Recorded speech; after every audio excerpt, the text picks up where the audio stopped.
中国当局在东突厥散任意拘留数百万维吾尔人，近来又把大量维吾尔人转移到中国各地工业工厂参与强制劳动。维吾尔人的局势引起了相关专家和政府的关注。有人称维吾尔遭遇的局势自二战以来前所未有的，但是国际社会还是保持沉默，让中共当局日益加剧镇压。近日，中国社交媒体上出现的有关维吾尔人转移过程的视频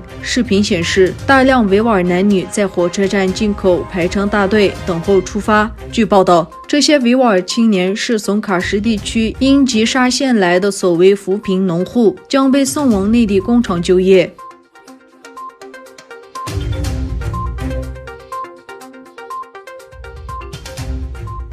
因武汉病毒疫情而被困在沙特阿拉伯的维吾尔人获得了土耳其的帮助，他们乘坐土耳其的撤侨飞机成功抵达土耳其。东突厥散民间社会联盟主席乌格子汗在社交媒体发布消息称，作为东突厥散社会，感谢土耳其政府帮助这些维吾尔人与在土耳其的家人团聚。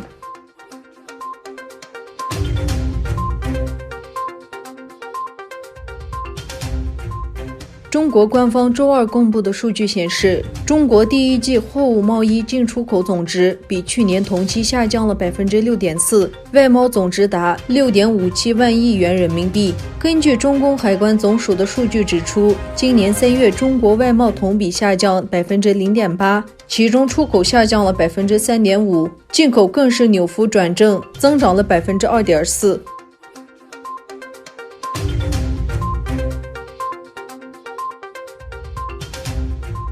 中国网络日前流传一篇名为《哈萨克斯坦为何渴望回归中国》的文章，声称哈萨克斯坦渴望成为中国的一部分。哈萨克斯坦昨天为此召见中国驻哈萨克斯坦大使张潇。哈萨克斯坦外交部在网站上发表声明指出，哈萨克斯坦向张潇表示，这篇网络文章不符合哈中战略伙伴精神。中国近日大力加强外交与外宣，持续对外发动资讯战，引起世界多国大为不满。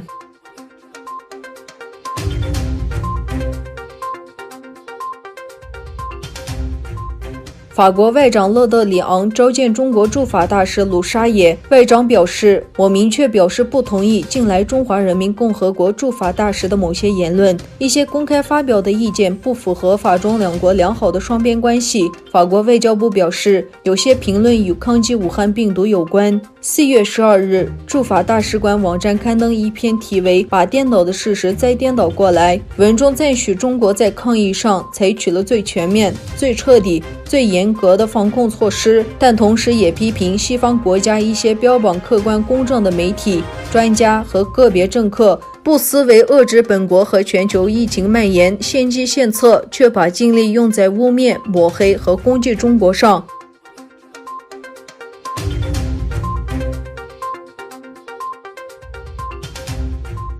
乌干达音乐家兼反对派政客 Bobby 提出一项计划，以帮助那些在中国受到仇外侵蚀的非洲人离开。Bobby 在一份声明中表示，将与一名美国商人合作，把受影响的非洲人和非裔美国人撤离到一个愿意接受他们的非洲国家。拥有美国公民身份或永久居留权的人也可能被转移至美国。由于中国加大了对输入性病例的打击力度，生活在广州的非洲人说，他们遭到了强制驱逐和任意隔离。网上流传的视频和图片显示，当地非裔居民面临警察骚扰，有的露宿街头，商店和餐馆拒绝他们进入。中国发生的事件引发了非洲各国领导人的谴责，包括尼日利亚和乌干达在内的一些国家召见了中国大使。